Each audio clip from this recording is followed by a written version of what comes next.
தோழமை சொந்தங்களுக்கு பணிவான வணக்கங்கள். அன்புடன் KVS. நாடாளுமன்றத்தினுடைய துணை கேள்வி 2776க்கு 25/3/2025 அன்று விடையளிக்கப்பட்டிருக்கிறது. இந்த கேள்வியானது 8வது ஊதிய குழுவை எப்பொழுது அமைப்பீர்கள் என்பதுதான். அதற்கு பதிலளிக்கக்கூடியதிலே ஏற்கனவே அரசாங்கம் முடிவெடுத்து விட்டது, 8வது ஊதிய குழுவை அமைக்க இருக்கிறோம் என்றுதான் சொல்லப்பட்டிருந்தது.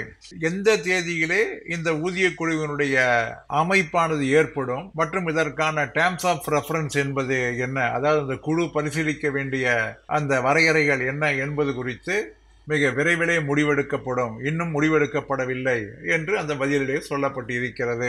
மேலும் இந்த 8வது ஊதிய குழுவினுடைய அமுலாக்கத்தினால் 36.57 லட்சம் இலாக்கா ஊழியர்களும் அரசு ஊழியர்களும் 33.91 லட்ச ஓய்வூதியர்களும் பயன்பெறுவார்கள். இராணுவத்திலே பணிபுரியக்கூடிய ஊழியரும் மற்றும் ஓய்வூதியரும் இதனால் பயனடைவார்கள் என்று அந்த ரிப்ளையிலே சொல்லப்பட்டிருந்தது.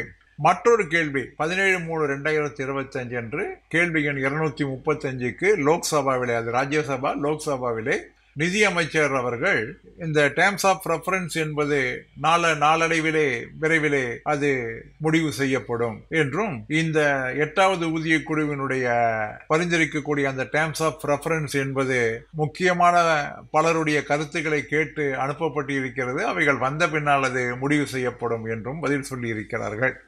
அவர் மேலும் 8வது ஊதிய குழுவினுடைய பரிந்துரைகள் எந்த அளவில் இருக்கும் என்றால், அவைகள் எப்படி பரிசீலனை செய்கின்றது, அவைகள் எப்படி பரிந்துரை தருகிறது என்பதை பொறுத்துத்தான் அமையும் என்று அந்த பதிலிலே சொல்லியிருக்கிறார்கள்.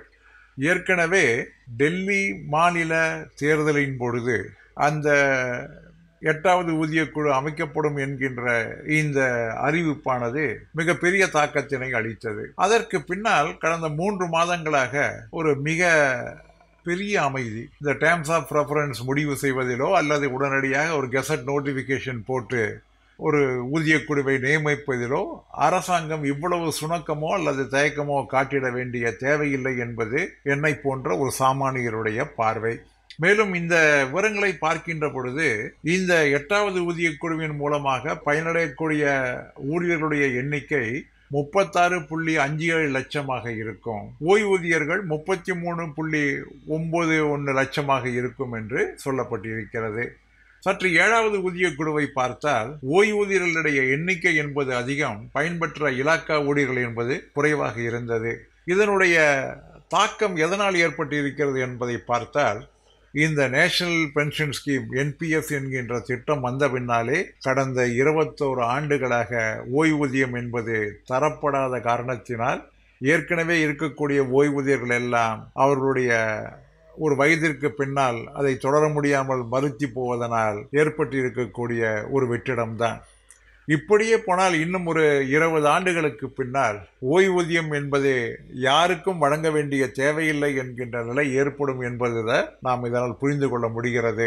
சோஷியல் செக்யூரிட்டி ஸ்கீமான ஒரு சமூக பாதுகாப்பு திட்டமான பழைய ஓய்வூதிய திட்டம் என்பது அமுல்படுத்தப்பட வேண்டும் என்கின்ற கோரிக்கை எவ்வளவு ஒரு உன்னதமான கோரிக்கை என்பதை நிச்சயமாக இந்த புள்ளி விவரங்களை பார்த்து கொண்டிருக்கும் பொழுது நம்மால் புரிந்து கொள்ள முடிகிறது.